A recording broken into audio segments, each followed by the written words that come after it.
Allahumma salli ala sayyidina. Assalamualaikum warahmatullahi ta'ala wabarakatuh. Alhamdulillahi rabbil alamin, wassalatu wassalamu ala asyrafi anbiya'i mursalin wa ala alihi wa sahbihi ajma'in. Rabbi syrah li sadri wa yassir li amri wa hlul 'uqdatam min lisani yafqahu qawli. Allahumma salli wa sallim ala sayyidina wa nabiyyina Muhammad sallallahu alaihi wasallam. Wa qala Allah subhanahu wa ta'ala fi kitabihil karim, a'udzu billahi minasy syaithanir rajim. Innal ladzina amanu wal ladzina hajaru wa jahadu fi sabilillah ulaika yarjuna rahmatullah wallahu ghafurur rahim. Allah Subhanahu wa ta'ala menyatakan, sesungguhnya orang-orang yang beriman dan orang yang berhijrah serta berjihad di jalan Allah, ulaika yarjuna rahmatullah, lalu Allah Ta'ala menyatakan, itulah golongan-golongan yang sentiasa mengharapkan rahmat daripada Allah. Dan ingatlah, sesungguhnya Allah Subhanahu wa ta'ala amat mengampuni lagi amat mengasihi. Sadaqallahu maulana al-azim. Sidang muslimin muslimat penonton sekalian, alhamdulillah, marilah sama-sama kita merafakkan setinggi-tinggi kesyukuran kehadrat Allah Subhanahu wa ta'ala, kerana dengan rahmat dan taufik daripada Allah kita diberi kurniakan oleh Allah dengan nikmat kesihatan, dengan nikmat pakaian, dengan nikmat rezeki dan sebagainya. Wa in ta'uddu ni'matallah la tuhsuha. Allahu Rabbi, betapa luas dan banyaknya rahmat Allah kepada hamba-hambanya. Itulah di antara tanda kasih dan sayangnya Allah kepada hambanya. Maka segialah kita menggunakan nikmat itu ke arah untuk mendapat keredaan daripada Allah Subhanahu wa ta'ala. Jadi hadirin hadirat muslimin muslimat yang dirahmati Allah sekalian, insya-Allah pada pagi ini sama-sama kita berkongsi sedikit sebanyak tentang peringatan dalam urusan agama. Sebagaimana pada ayat muqaddimah yang kita baca sebentar tadi, Allah Subhanahu wa ta'ala menyatakan orang-orang yang beriman. Allah Ta'ala menyatakan sifat-sifat orang yang berjaya, orang yang mengharapkan rahmat daripada Allah adalah terdiri daripada mereka yang beriman, mereka yang berhijrah, mereka yang berjihad di jalan Allah. Kita ambil salah satu. Mereka yang mengharapkan rahmat Allah adalah tergolong di kalangan orang-orang yang berhijrah. Hijrah ni pada sudut bahasanya kita panggil hajara, maknanya adalah pindah. Hajara adalah pindah. Maka pada sudut istilahnya kita panggil tinggal keburukan ataupun tinggal sesuatu perkara yang dikeji oleh agama ke arah perkara yang dipuji oleh agama. Maka kenapa kita disuruh untuk berhijrah? Pada sudut mantiknya, tidak ada seorang pun yang tidak mahu berhijrah. Tidak ada seorang pun yang tidak mahu untuk perubahan. Daripada sudut material kita, daripada berkeadaan rumah yang kecil, maka sudah pastilah seseorang itu hendak kepada rumah yang besar. Daripada kenderaan yang kecil, pasti di dalam hati itu ada berkehendak untuk mempunyai kenderaan yang besar. Daripada sudut keuangan yang tidak ada keuangan, pastilah di dalam hati itu terlintas ada keinginan untuk mendapat keuangan yang banyak. Maka pada sudut hijrah itu ada hijrah yang dipanggil hijrah makani, hijrah daripada tempat kepada tempat. Ada hijrah maknawi, hijrah pada sudut maknanya, iaitu iman, Islam, jahil, ilmu. Daripada tidak beriman kepada keimanan, daripada tidak Islam kepada keislaman, daripada kejahilan pindah kita kepada keilmuan. Ada juga hijrah pada sudut fikriyah, pemikiran yang tidak sepatutnya kepada pemikiran yang sepatutnya. Ada juga dipanggil hijrah syur'iyah, hijrah syu'uriyah, yakni hijrah pada sudut cita rasa. Masing-masing di kalangan kita, tambah-tambah di bulan Ramadan Al-Mubarak ini, ada terlintas setiap hari sepanjang bulan Ramadan yang telah berlalu, kita sentiasa merasakan berbagai cita rasa pada sudut makanan waktu berbuka maupun waktu bersahur ataupun iftar. Dan pada sudut hijrah yang seterusnya adalah hijrah sulukiyah. Hijrah sulukiyah ni kita panggil hijrah akhlak, daripada akhlak yang tidak elok kepada akhlak yang elok. Jadi muslimat yang dirahmati Allah, hijrah kita ambil salah satunya adalah hijrah makani. Kita sebenarnya pada sudut hakiki kita telah berhijrah daripada masa kemarin, hijrah pada hari ini, daripada semalam, hijrah pada pagi ini, daripada makan ni juga adalah kita panggil hijrah daripada tempat, iaitu penghijrahan kita ini daripada alam roh kepada alam rahim, kepada alam dunia. Selepas ini kita akan meneruskan perjalanan ke negeri seterusnya. Jadi katanya Syekh Mutawalli Sya'rawi di dalam kitab yang diberi nama kitab Darul Akhirah, para manusia dan insan itu tidak lepas daripada beberapa negeri.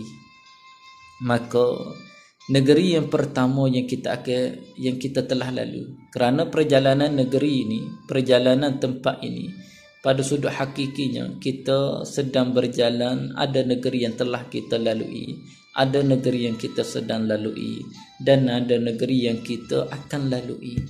Maka negeri yang kita telah lalui antaranya kita panggil Ad-Darul Ula, negeri yang pertama, iaitu negeri Al-Hayatus Sulbiyah Auzar, iaitu negeri yang kita dalam suasana keadaan ruh, yang mana di negeri sana dahulu sebelum kita lahir di atas muka bumi, sebelum kita dicantumkan di dalam rahim ibu kita, maka kita telah membuat perjanjian dengan Allah Subhanahu wa taala.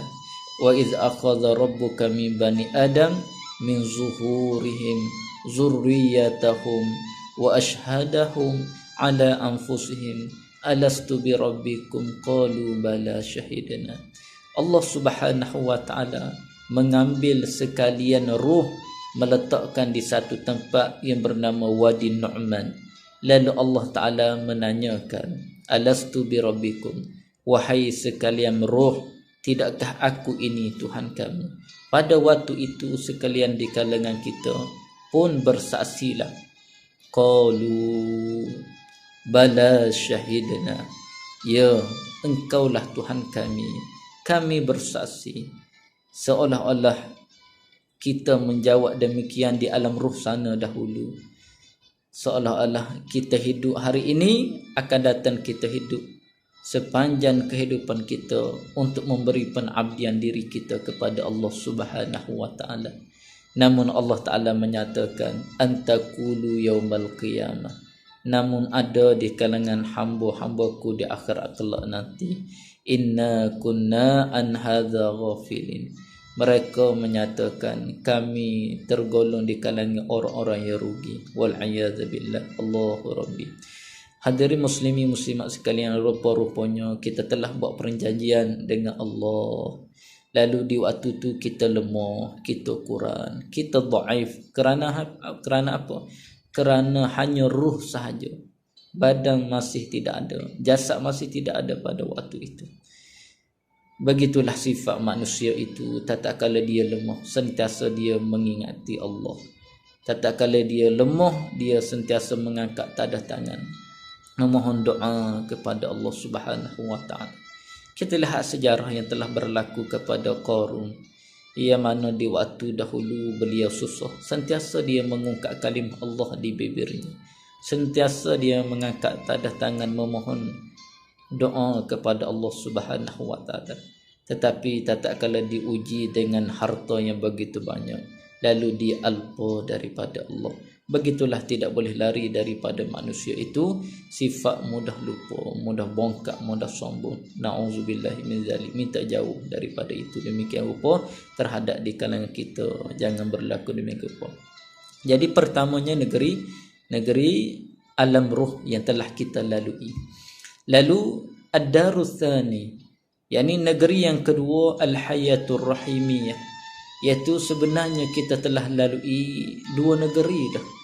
Iaitu negeri yang kedua, negeri rahimiyah, negeri di alam rahim, iaitu sekalian maklum rahim ni termaktub di dalam kita sudah hidup selama 9 bulan 10 hari di dalam perut ibu kita, yang susah, yang penat, yang mengambil masa, kesakitan, perih, pedih ia untuk melahirkan kita, untuk mengandung, ke mana jua dia pergi sentiasa dia membawa rahim. Rahim ni nisbah apa rahim? Yakni tanda kasih sayang. Makna rahim pun kasih sayang. Lalu nisbah itulah diletakkan anak di dalam perut, maka orang yang paling sayang kepada kita adalah ibu kita. Walaupun jahat mana seseorang anak itu, tetap ibu kata itu adalah anak saya. Kerana perih pedih ia yang rasa semasa mengandungkan kita. Maka demikianlah pengorbanan seorang ibu yang telah terletaknya kita di alam rahim dia, di dalam perutnya selama beberapa bulan susah dan payah. Ialah yang rasakan. Maka segi patutlah seorang anak janganlah sama sekali kita mendahargai ibu bapa. Andainya mereka masih hidup, maka berkhidmatlah kepada mereka.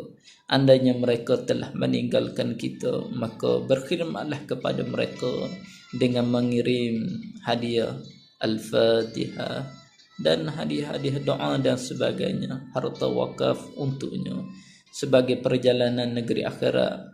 Dan ia berbangga meninggalkan anak seumpama kita. Mudah-mudahan di kalangan kita jadi anak yang soleh. Panggil tiap-tiap mereka yang meninggal dunia akan tinggal beberapa perkara yang mana akan menjadi wasilah kepada di antaranya anak yang soleh. Anak yang soleh ia doalah yang mendoakan ibu bapanya. Jadi sebenarnya kita telah lalui negeri rahimiyah di dalam perut ibu kita. Waktu kita dilahirkan masa kecil di atas dukungan, kita hidup di dalam pelukan ibu kita.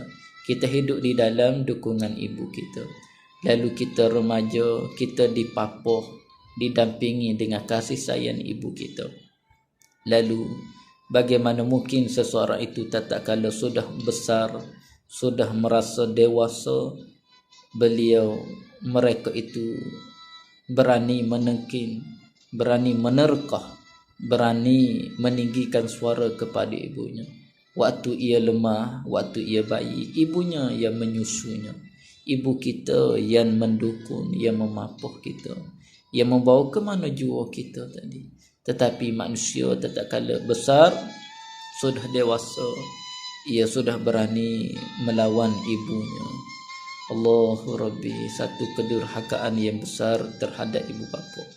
Jadi sama-samalah kita menambah kasih dan sayang kita kepada ibu kita. Allahu Rabbi. Jadi seterusnya negeri yang kita lalui dan sedang lalui adalah yang ketiga, ad-darus tsalitsah al-hayatud dunya, iaitu negeri sekarang kita panggil, kata Syekh Mutawalli Sya'rawi kata, sekarang negeri dunia dipanggil darul amal. Di sinilah negeri yang untuk kita menambah pelaksanakan amal ibadat. Darul kabad, negeri yang susah payah, negeri yang penuh dengan ujian. Darul taklif, negeri yang dibebani dengan perintah-perintah, dengan tugas-tugasan. Sebab itulah dunia itu kita panggil darul bala, negeri ujian. Untuk mendapat kesenangan akhirat maka kena bersusah payah. Hufatil jannah bil makari wa hufatin naru bisyahwa. Untuk mendapat raihkan syurga Allah maka perlu kita lalui dengan susah payah. Untuk mendapat azab, untuk mendapat balasan neraka tak susah. Bisyahwa, ikut sahaja hawa nafsu. Namun kita tidak hendak demikian. Masing-masing kalangan kita bercita-cita untuk mendapat syurga Allah Subhanahu wa taala. Lalu negeri inilah ramai manusia terleka, iaitu mata'ul ghurur. Negeri ini sungguhnya sebagai perhiasan. Kalaulah kamu tidak hias dengan agama, maka terlekalah sampailah kerugian di akhirat. Wal'iyazabillah. Kita lihat Allah Subhanahu wa taala menyatakan, alhaakumut takatsur hatta zurtumul maqabir. Sesungguhnya di kalangan manusia itu telah terlena, telah terlalai daripada beberapa perkara. Antaranya dikatakan tafakhur bil amwal. Manusia terlena, terleka, sibuk menjaga hartanya, sehingga tidak ada masa peruntukan yang khusus untuk kita mengabdikan diri kepada Allah Subhanahu wa taala. Sedangkan kita lihat bagaimana Rasulullah sallallahu alaihi wasallam, beliau dengan hartanya tidak menjadi bebanan dan permasalahan sebagai halangan untuk mengabdikan diri kepada Allah, menjalankan tugas kepada Allah. Kita lihat bagaimana kenderaan, pada sudut kenderaan. Hari ini orang mempunyai kenderaan yang mewah dan sebegitu berharga lah. Namun ada kalangan manusia terlena menyara dan mengambil hal ehwal kenderaan mereka melebihi masa untuk melakukan peruntukan, masa untuk mengabdikan diri kepada Allah. Sedangkan baginda menggunakan kenderaan itu untuk melaksanakan perintah Allah. Kita lihat sejarah Isra wal Mi'raj. Baginda naik kenderaan yang bernama Buraq, yang langsung daripada syurga Allah semata-mata untuk melaksanakan perintah Allah. Maka munasabahlah kalangan kita yang mempunyai kenderaan satu nikmat, satu sudut harta amwal, maka gunalah untuk kemudahan kita melaksanakan kerja ibadat kepada Allah Subhanahu wa taala. Ada manusia yang terleka, yang terlalai dengan wa'aulad, dengan anak-anak. Sedangkan pada hakikatnya anak itu adalah satu harta yang tidak akan putus. Walaupun kita sudah meninggal dunia, meninggalkan anak di atas muka bumi dan hal keadaan taat, maka bersenang-lenanglah ibu bapanya di alam barzah sana. Lalu di kalangan orang Arab, mereka berbangga anak yang ramai. Kita lihat bagaimana Anas bin Malik rahimahullahu ta'ala, beliau mempunyai 100 orang anak, tetapi Allah Ta'ala mengurniakan rezekinya lebih daripada orang lain. Orang lain menanam, buat tanaman, berbuah 1 tahun sekali. Namun Allah Ta'ala limpah kurnia nikmat kepadanya, berbuah setahun 2 kali.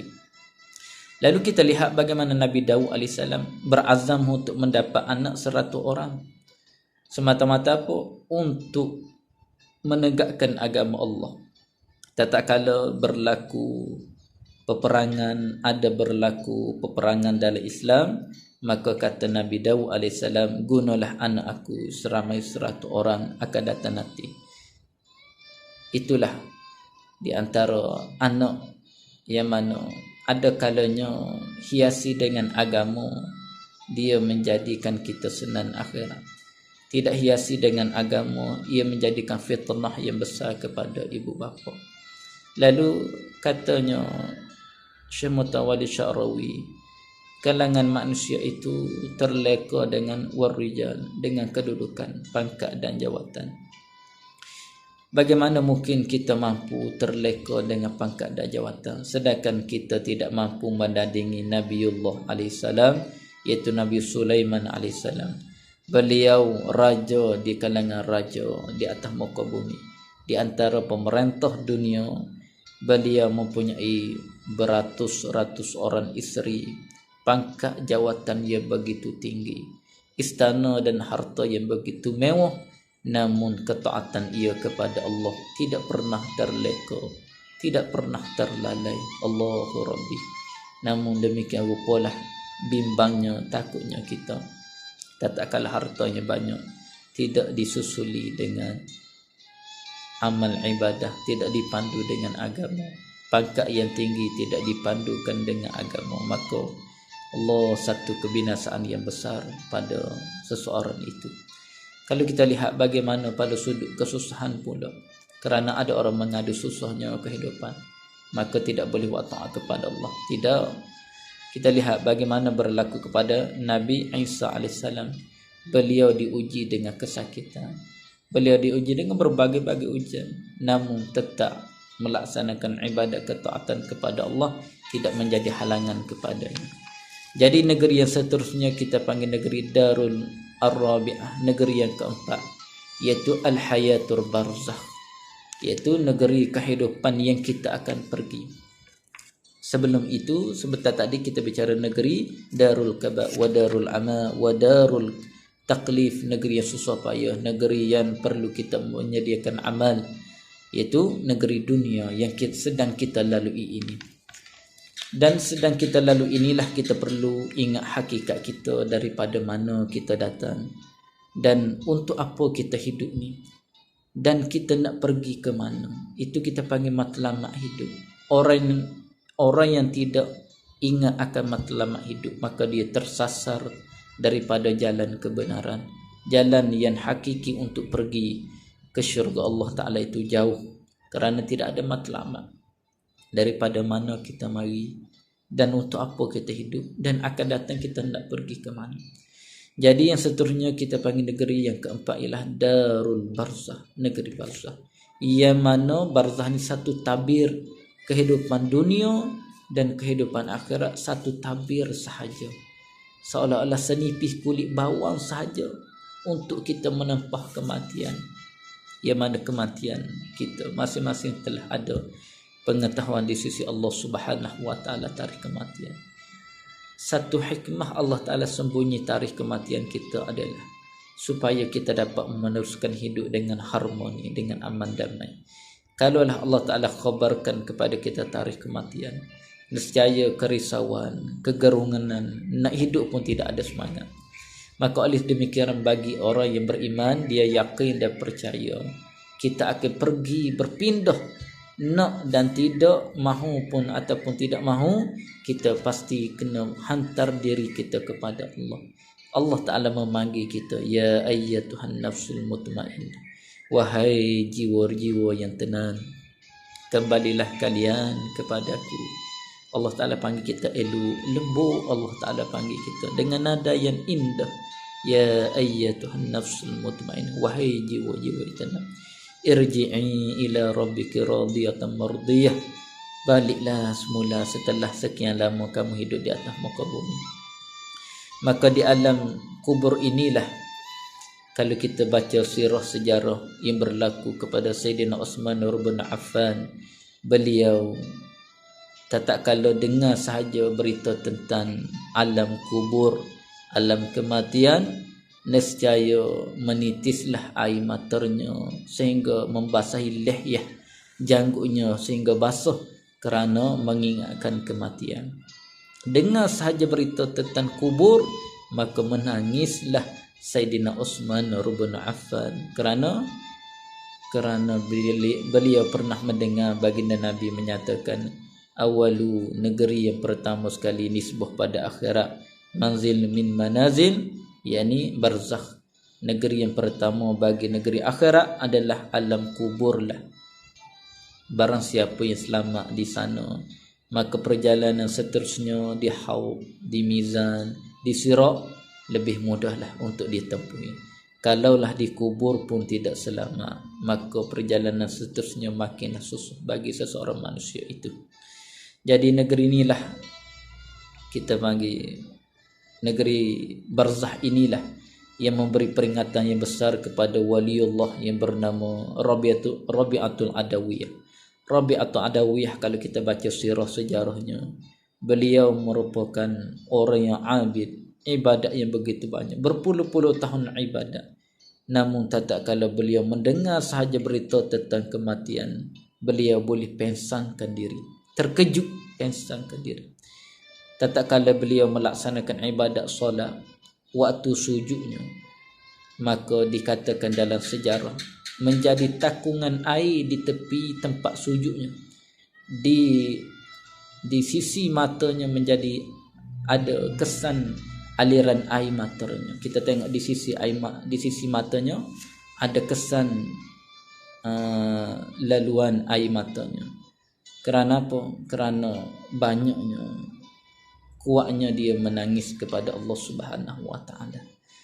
Tu orang yang melaksanakan ibadat berpuluh-puluh tahun, waktu sujud menitiskan air mata sehingga menjadi takungan air di sisi tempat sujudnya kerana banyaknya air matanya mengeluarkan kerana kegerunan tentang alam kubur itu. Allahu Rabbi, tingginya mereka yang dekat dengan Allah Subhanahu wa taala. Mudah-mudahan kita dapat mencontohi jiwa dan sifat mereka itu.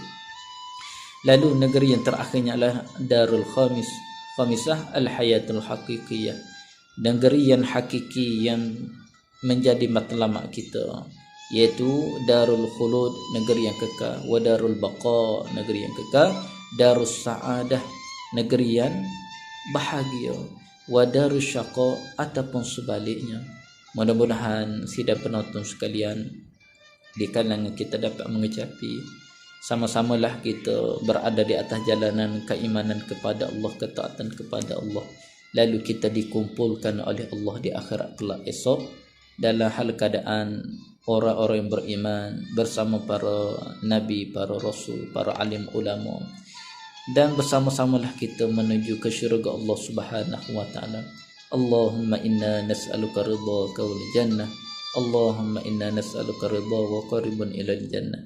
Jadi hadirin hadirat muslimin muslimat sidang penonton sekalian, sekadar itu sahajalah perkongsian kita pada pertemuan kali ini. Di bulan yang mulia ini sama-samalah kita bermuhasabah, menambah bekalan amal akhirat kita. Mudah-mudahan kita disatukan di atas muka bumi ini dalam pertemuan melalui media masa ini.